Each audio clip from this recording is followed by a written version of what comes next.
দাদা হাড়োয়াতে আর 1 মাস পর উপনির্বাচন ভোট, হাড়োয়ার পরিচিত মুখ হিসাবে আপনাকে দেখা যাচ্ছে, তাহলে কি হাড়োয়াতে উপনির্বাচনে কি ক্যান্ডিডেট কি আপনিই হচ্ছেন, কি বললেন এই বিষয়ে? উপনির্বাচনে ক্যান্ডিডেট কে হবে না হবে সেটা তো আমার পক্ষে বলা সম্ভব না, সেটা আপনার আমাদের রাজ্য কমিটি আছে, রাজ্য কমিটি ডিসাইড করবে কে ক্যান্ডিডেট হবে। তাদের মতামতে যেটা হবে সেটাই আমরা মাথা মেতে নেব। ওনার যে ক্যান্ডিডেটকে ডিসাইড করবে সেই ক্যান্ডিডেটকে নিয়ে আমরা উপনির্বাচনে লড়ব আমাদের 100% দিয়ে। অবশ্যই আইএসএফ প্রার্থী দেবে, কারণ বসিরহাট লোকসভায় 7টা বিধানসভা, 7টা বিধানসভার ভিতরে হাড়োয়া একটা আছে। হাড়োয়া বিধানসভাতে আইএসএফ সেকেন্ড পজিশানে আছে। সে কারণেই আমরা আমাদের হাড়োয়ার প্রতি বেশি করে লক্ষ্য, যাতে হাড়োয়াটা জেতা যায়, তার জন্য যেটা করার সব কিছুই করবো আমরা। সিপিএম কংগ্রেসের সাথে জোট দেখেছি 2021-এ আইএসএফের, তাহলে কি উপনির্বাচনে কি জোট হচ্ছে, কি বলবেন? উপনির্বাচনে জোট কিভাবে হবে? এখন যে রাজ্যের নেতা, যে রাজ্য সভাপতি আছে, সে তো কংগ্রেসের যে রাজ্য সভাপতি, সে তো ক্ষমতায় আসার পরেই, সভাপতি হওয়ার পরেই সে বলছে যে টিএমসির সঙ্গে জোট করবা। সিপিএমের সঙ্গে জোট হবে কি না সেটা আমাদের রাজ্য কমিটি ডিসাইড করবে। যদি জোট হয় আমরা জোট করেই লড়বো, আর জোট না হলে আমরা সিঙ্গেল লড়তে প্রস্তুত আছি। হাড়োয়াতে যদি আইএসএফ উপনির্বাচনে প্রার্থী দেয়, কাদের সাথে কাদের লড়াই?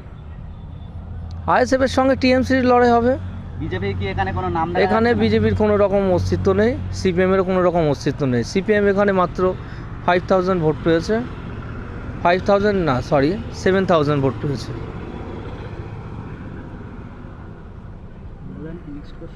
বলো। হাড়োয়া বিধানসভাতে আপনারা কত ভোটে জয়ী হতে পারবেন বলে আশাবাদ?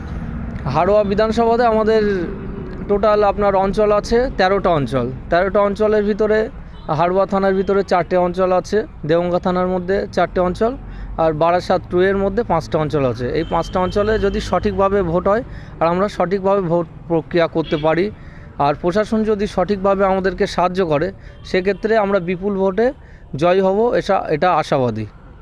হাড়োয়া বিধানসভার বেশ কিছু পঞ্চায়েতে মানুষ তাদের ভোট তারা দিতে পারেনি, কি বলবেন? এই উপনির্বাচনেও কি সেটা হতে চলেছে? তাদের ভোট তারা দিতে পারেনি, এটা যারা রুলিং পার্টি আছে তাদের অত্যাচার আর প্রশাসনের ডিলে, সে কারণেই তারা তাদের ভোটটা দিতে পারেনি।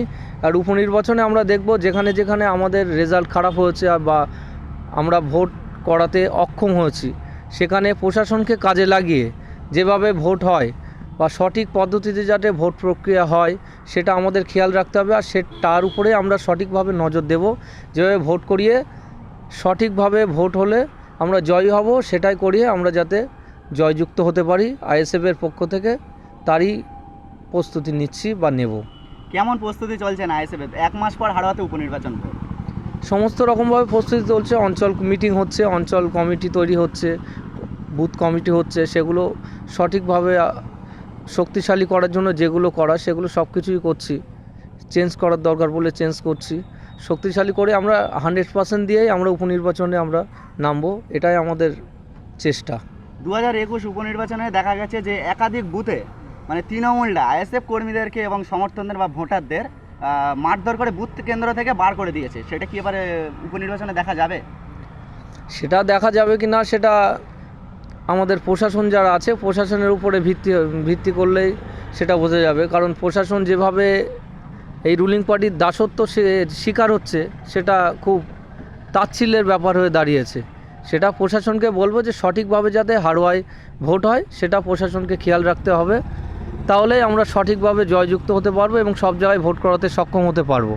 আর সেই যেটা ভোট হয় যাতে সবাই ভোট দিতে পারে, তার যত রকম যেগুলো নেওয়ার, প্রতিক্রিয়া নেওয়ার, এসপি অফিস থেকে শুরু করে এসডি অফিস, বিডিও অফিস, আপনার থানাতে, সবগুলো আমরা নেব।